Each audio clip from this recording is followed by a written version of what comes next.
Nongeye kubaha ikaze bakunzi bacu mudahwema kudukurikira muri mu mpande zose zigiye zitandukanye z'igihugu, amajyaruguru, amajyepfo, iburengerazuba n'iburasirazuba ndetse no mu mujyi wa Kigali. Uyu munsi rero twifuje kubategurira iki kiganiro tubarebera izi nkuru ziri kubica bigacicikana, abantu b'ibyamamare bari gukurikiranwa n'urwego rw'igihugu rw'ubugenzacyaha RIB. Twifuje ko twabasesenguraho tukababwira muri make ibyo baregwa, tukabasesengura muri rusange, namwe mukaza muduha ibitekerezo byanyu nk'uko muri kubyumva n'uko bimeze. Ku mwanya wa mbere rero reka dufate uyu muntu witwa Fatakumavuta. Murabizi hari ibyaha aregwa, hari ibyamaze kumuhama, hari n'ibindi byinshi. Undi rero ni Miss Muheto. Murabizi ko nawe ari gukurikiranwa na RIB. Gatatu rero hari undi utaragiye hanze cyane nk'uko bigaragara ko ariwe ufite ibyaha bikaze, uwo ni Kiroso ukorera ikinyamakuru cyitwa Sawa Show. Abantu rero urakeka bazira iki? Niyo mpamvu nanjye ndi hano kugira ngo dusesengure turebe ese aba bantu barazira iki, bimeze bite, ibyabo bigeze hehe. Ndahari kugira ngo turebe neza, tusesengure, tubashe gushyira mu nyurabwenge, namwe murahari kugira ngo munsangize ibitekerezo. Uyu muntu rero Fatakumavuta murabizi amaze kuba umu content creator kandi ibyo akora murabizi ni n'umunyamakuru, ariko RIB yamufashe, uyu nguyu mubona RIB yamufashe imubuza. Bwa mbere baramufashe baravuga ati Fatakumavuta, ibintu uri gukora uharasinga abantu, uhanganisha abantu, ntabwo ari byo rwose, nta kigenda, ibintu bivemo. Fatakumavuta atera agati mu ryinyo arabihorera. RIB yongera kwandikira Fatakumavuta imubuza gukora ibintu byo guteranya abantu, byo guharasinga abantu, byo kubatera ibintu by'umujinya, byo gutuma abantu basabutana cyane. Fatakumavuta ntiyabyumva.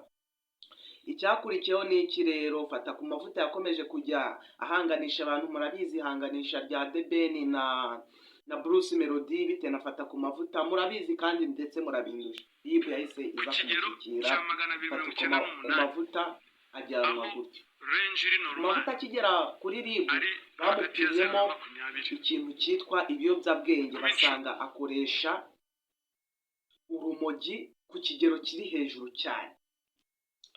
Icyo ni icyaha cyahise kigira kikubitamo cya kabiri, gukoresha ibiyobyabwenge, guhanganisha abantu ndetse n'ibindi. Ubu ari gukurikiranwa, dutegereje imyanzuro y'urubanza rwa Fatakumavuta kugira ngo nabyo tuzaze tubibagaragariza.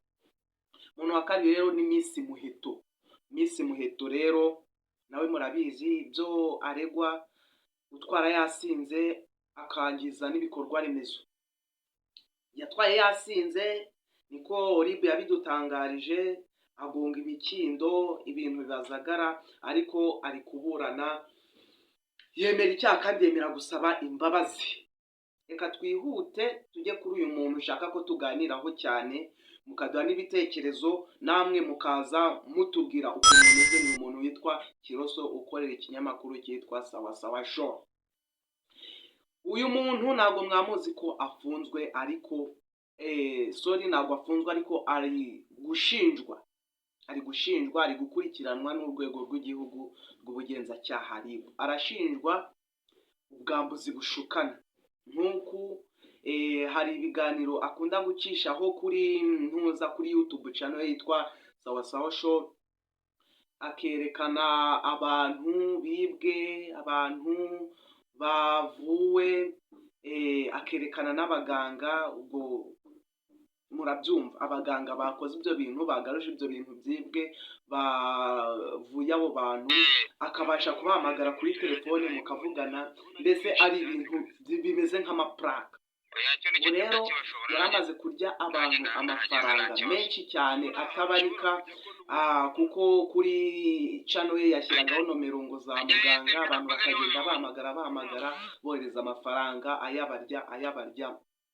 Nuko ibintu bibazagara, amafaranga y'abantu arayarya, ubwambuzi bushukana, nicyo kintu cyamurangaga. Ubu rero ari gukurikiranwa. Hari abantu benshi bagiye bampamagara bakimara kubona ko iyi nkuru ariyo nashyize kuri TikTok yasohotse, barambwira ati natwe uyu muntu Kiroso yaturiye amafaranga, ibintu byarakomeye, yaturiye amafaranga, twaribwe, duhamagariza nomero batubwira yuko batugaruza ibyacu, amafaranga turohereza, ariko byageraho bakadukura inzira ku murima, bakanadutuka, yemwe bakadutuka nabi. Nuko rero bimeze, aba bantu ni batatu bari mu maboko ya RIB. Uyu Kiroso nawe aramutse yarakuriye amafaranga, watwandikira ukatubwira ati nanjye bimeze uko yandiye amafaranga, ukatwandikira ukatubwira. Undi muntu ushaka ko tuzagarukaho ni umuntu witwa Mpano y'Imana. Mpano y'Imana nawe ari gukurikiranwa n'urwego rw'ubugenzacyaha RIB bitewe na kuriya kuntu ko gutubura amafaranga, akora ibintu bya puraka byo guharasinga abantu, byo kurya abantu amafaranga.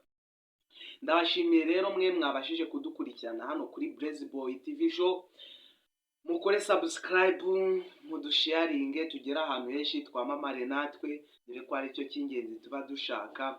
Inkuru zacu zigende zitrendinga ahantu hose, kubera ko tuba tubafitiye ibintu byinshi bigiye bitandukanye, amakuru menshi agiye atandukanye. Ibiganiro byacu nakagaruka. Ciao ciao.